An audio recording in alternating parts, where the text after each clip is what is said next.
Hello दोस्तों, कैसे हैं आप सब। उम्मीद करती हूँ अच्छे होंगे। आज आप लोगों के साथ शेयर करने वाली हूँ कि टमाटर के पौधे से ज़्यादा टमाटर कैसे लें। गर्मियों में अगर आप टमाटर के पौधे से ढेर सारे टमाटर लेना चाहते हैं तो आज की ये वीडियो पूरा ज़रूर देखिएगा। आज मैं आप लोगों के साथ शेयर करूँगी कि टमाटर के पौधे में कौन से ऐसे ज़रूरी काम करें कि आपके टमाटर के पौधे में ढेरों टमाटर आपको मिल सके। मेरे किचन गार्डन में लगे हुए टमाटर के कुछ पौधे हैं जिसमें बहुत ही शानदार फ्रूटिंग हो रही है। यहाँ पर आप देख सकते हैं किस तरह से इसमें फल आ रहे हैं और इसके लिए मैं कौन सा खाद इस्तेमाल करती हूँ और इसमें कौन से ज़रूरी काम करती हूँ आज आप लोगों के साथ शेयर करूँगी। आप टमाटर के पौधे को टेरेस गार्डन में भी लगा सकते हैं। 3 फीट का आपको गमला लेना है या कोई भी ग्रो बैग आप ले सकते हैं। लिए सबसे पहले तो टमाटर के पौधे में फल फूल लेने के लिए सही टेम्परेचर होना बहुत इंपॉर्टेंट होता है। इसके लिए आइडियल टेम्परेचर 20 से 27 डिग्री सेल्सियस होता है। जब टेम्परेचर 16 डिग्री से कम और 27 डिग्री सेल्सियस से ज़्यादा तापमान होने पर फ्रूटिंग करना कम कर देता है हमारा प्लांट। तो इस समय ऐसे बीज को लगाएं जो गर्मियों में अच्छी फ्रूटिंग करता है, यानी कि बहुत ही अच्छी क्वालिटी के हमें सीड लेने हैं और ऐसे सीड लगाएं जो गर्मियों में फ्रूटिंग करें। सीड जर्मिनेशन के लिए आइडियल टेम्परेचर 20 से 25 डिग्री सेल्सियस होता है और इस समय बहुत ही अच्छी सीडलिंग आपकी जर्मिनेट होती है। तो आप टेम्परेचर का ध्यान रखते हुए अपने सीडलिंग को लगाएं। टेम्परेचर 30 डिग्री को क्रॉस करता है तो फूल गिरते हैं क्योंकि इसके फ्लावर्स ड्राई होकर गिरने लगते हैं और जो स्टिग्मा से चिपचिपा पदार्थ निकलता है वो सूखने लगता है, यानी ड्राई होने लगता है और पॉलन स्टिग्मा में पहुंच नहीं पाते हैं। पॉलिनेशन ना होने पर हमारे जो फूल है वो गिरने शुरू हो जाते हैं और फल में कन्वर्ट नहीं हो पाते हैं। टमाटर के बीजों को हमेशा ट्रांसप्लांट विधि से ही लगाते हैं। बीज को पहले लगाते हैं, उसके बाद ही इसे ट्रांसप्लांट करते हैं। जब सीडलिंग में ट्रू लीव्स आ जाएं तो इसे आप ट्रांसप्लांट कर दें और चाहे तो आप अपने ग्रो बैग में इसे लगा सकते हैं या इसको ज़मीन में किचन गार्डन में भी लगा सकते हैं। प्लांट को लगाने से पहले आपको मिट्टी की अच्छी तरह से गुड़ाई करनी है और इसमें बहुत ही अच्छा कंपोस्ट डालकर मिट्टी को तैयार कर लेना है। यदि आप छोटे टमाटर के पौधे लगा रहे हैं तो नज़दीक टमाटर के पौधे को लगा सकते हैं। अगर हाइब्रिड किस्म के टमाटर को लगा रहे हैं तो 2 से 3 फीट की दूरी में अपने इन प्लांट्स को लगा सकते हैं। इस तरह की दूरी मेंटेन करने पर हम इसमें अच्छे से खाद पानी दे पाते हैं और जो भी हम इसमें खाद पानी देते हैं वो न्यूट्रिशन हमारे पौधे तक आसानी से पहुंच पाता है और इसकी गुड़ाई करने में भी हमें आसानी होती है। इसलिए दूरी मेंटेन करना बहुत ज़रूरी होता है।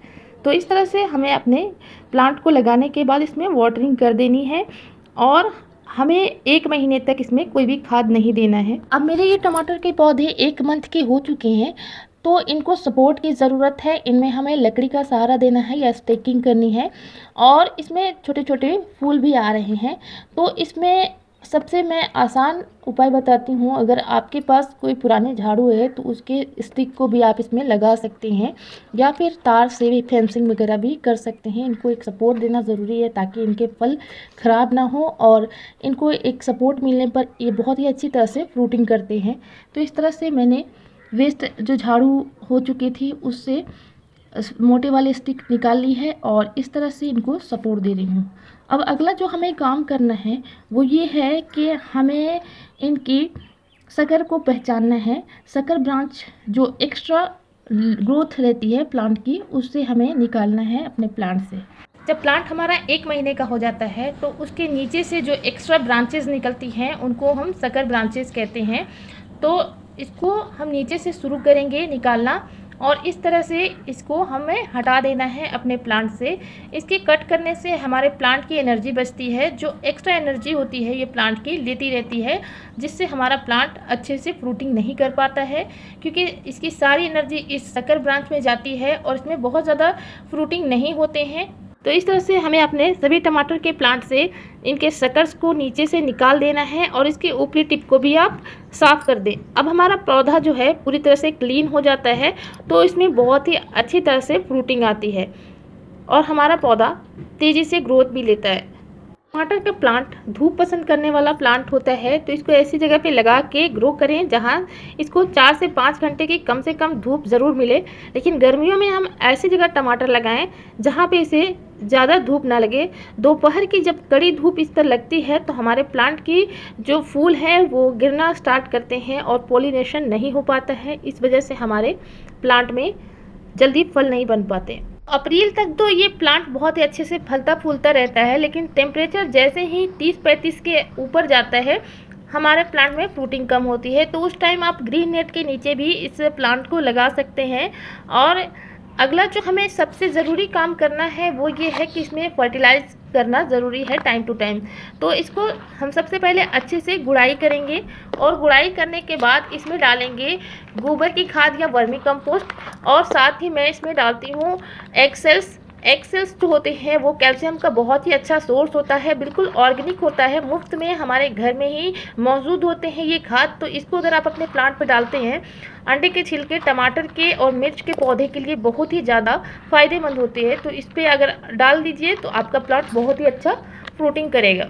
गर्मी में आप अपने प्लांट पे लिक्विड फर्टिलाइज़र का भी इस्तेमाल टाइम टू टाइम करते रहें। हर 15 दिनों में आप इसमें लिक्विड फर्टिलाइज़र में बनाना पील फर्टिलाइज़र, वाटरमेलन फर्टिलाइज़र और बहुत सारे ऐसे ठंडी खाद है जो अपने प्लांट पे डाल सकते हैं, ताकि हमारा प्लांट अच्छे से फ्रूटिंग कर सके और ज़्यादा से ज़्यादा फल प्रोड्यूस कर सके। और गर्मियों में हमें टमाटर के पौधे में वाटरिंग का खास ख्याल रखना पड़ता है। जैसे ही गमले की मिट्टी आपकी 1 से 2 इंच सूखी हुई दिखे या आप ज़मीन पर लगाते हैं और मिट्टी सूखी हुई दिखती है, आप इसमें पानी दीजिए। पानी की कमी पौधा खुद ही दर्शा देता है। जैसे कि इसमें बाल जैसे स्ट्रक्चर बने हुए होते हैं, अगर वो मुरझाना शुरू करते हैं तो आप समझ जाइए कि इसमें पानी की कमी हो रही है और तुरंत ही आप इसमें वाटरिंग कीजिए। गर्मियों में पानी जब भी डालें प्लांट में तो शाम के टाइम में डालिए, क्योंकि दोपहर में अगर आप इसमें पानी देते हैं तो हमारी मिट्टी बहुत ज़्यादा गर्म रहती है और हमारा प्लांट सूख भी सकता है या स्ट्रेस में भी जा सकता है। तो एकदम शाम के टाइम में आप इसमें वाटरिंग करते रहिए और गर्मियों में डेली वाटरिंग। फ्रेंड्स, हमने टमाटर के पौधे लगाने से लेकर इसमें वाटरिंग करने और इस प्लांट में फर्टिलाइज़र देने की बात कर ली है। अब बात करते हैं इस प्लांट में लगने वाली बीमारियां, यानी कि इस प्लांट में कौन से कीड़ों का अटैक होता है। तो इस प्लांट में एफिड्स का बहुत ज़्यादा अटैक होता है और हमारे प्लांट की पत्तियां जो हैं वो मुड़ना शुरू करती हैं, लीफ कर्ल भी होती है और इस प्लांट में कभी कभी मिलीबग का अटैक भी होता है। तो आप इसमें नीम ऑयल का स्प्रे भी कर सकते हैं। और सबसे अच्छा घरेलू जो कीटनाशक होता है वो होता है हमारा घर से निकलने वाला लकड़ी का राख। बहुत ही अच्छा कीटनाशक होता है, इंसेक्टिसाइड होता है। आप इस लकड़ी के राख का छिड़काव भी अपने प्लांट पर कर सकते हैं। जितने भी खाद हमने बताए हैं बिल्कुल ऑर्गेनिक है और मुफ्त के हैं, बिल्कुल आपके घर पे ही मौजूद होते हैं और कीटनाशक भी आपके घर पे ही मौजूद होते हैं। तो इसका इस्तेमाल करके आप अपने प्लांट से ढेरों टमाटर की हार्वेस्टिंग कर सकते हैं। तो हमें उम्मीद है कि ये वीडियो आपके लिए इन्फॉर्मेटिव रही होगी। अगर वीडियो से कुछ जानकारी मिलती है तो वीडियो को लाइक कीजिएगा, चैनल पर न्यू है तो सब्सक्राइब कीजिएगा। मिलते हैं गार्डनिंग से रिलेटेड ऐसे ही वीडियो में, तब तक के लिए bye, take care, keep gardening and happy gardening.